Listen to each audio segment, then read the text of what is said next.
Partie 2. Flora, celle qui a disparu sans bruit. Être ignoré n'est pas anodin. Un enfant n'analyse pas, il ressent. Et ce qui n'a pas été vu, reconnu, choisi, cherche toujours à l'être plus tard. Flora a très vite compris que, dans cette famille, il ne fallait pas faire de vagues.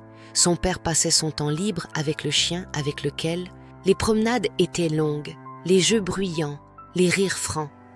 Flora, elle, observait depuis la fenêtre. Elle ne demandait rien, elle s'adaptait. Quand son père ne la voyait pas, elle se disait « C'est normal, il est fatigué, il a besoin de se détendre. Il est fatigué, il a besoin de se détendre. » Alors Flora s'est faite petite, très petite. Elle rangeait, elle aidait, elle se rendait utile, pensant inconsciemment « Si je suis parfaite, peut-être qu'on me remarquera. » Mais personne ne la choisissait vraiment. À l'adolescence déjà, ses amitiés étaient déséquilibrées. Elle était la confidente, celle qui écoute les problèmes, celle qui soutient. Mais quand elle allait mal, il n'y avait personne. Mais quand elle allait mal, il n'y avait personne.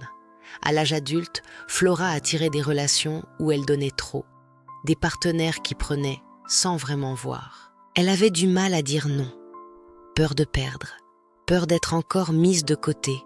Son plus grand combat était invisible, apprendre à exister sans se justifier. Flora a longtemps cru que pour être aimée, elle devait être facile à vivre, ne pas déranger, ne pas demander trop.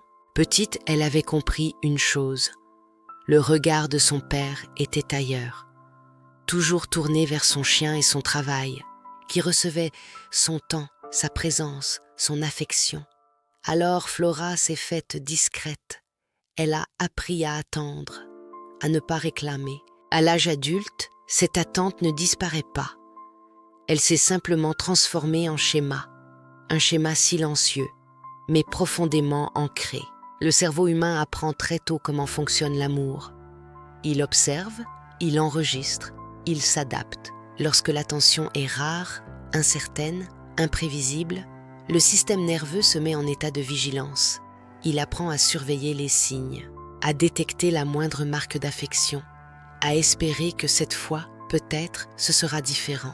Avec le temps, ces expériences sculptent les circuits neuronaux. Elles créent des associations invisibles entre l'amour et l'attente, entre l'attachement et l'incertitude. Alors, devenue adulte, Flora ne cherchait pas consciemment des relations compliquées. Mais quelque chose en elle reconnaissait ce terrain, un terrain familier. Son système émotionnel confondait parfois l'intensité avec l'amour, l'incertitude avec l'attachement, l'effort avec la preuve qu'une relation comptait. En amitié, Flora donnait beaucoup.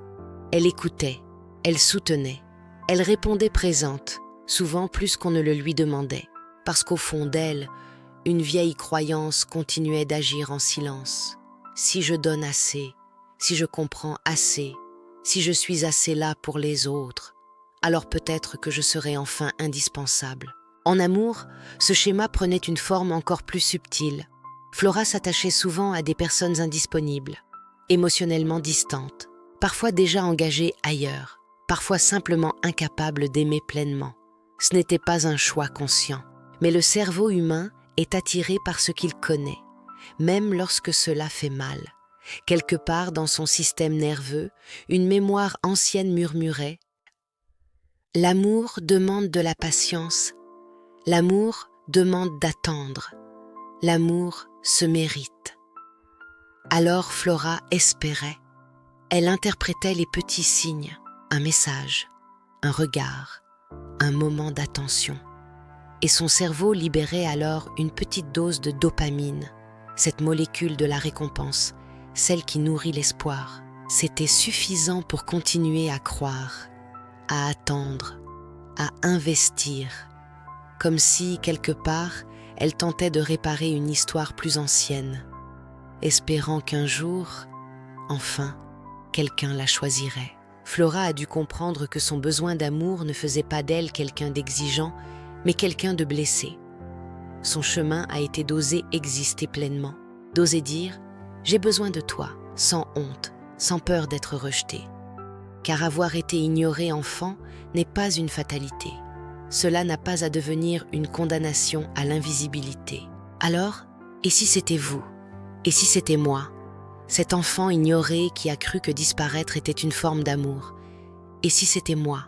L'enfant silencieuse qui attendait un regard et qui apprend aujourd'hui qu'elle a le droit d'être vue.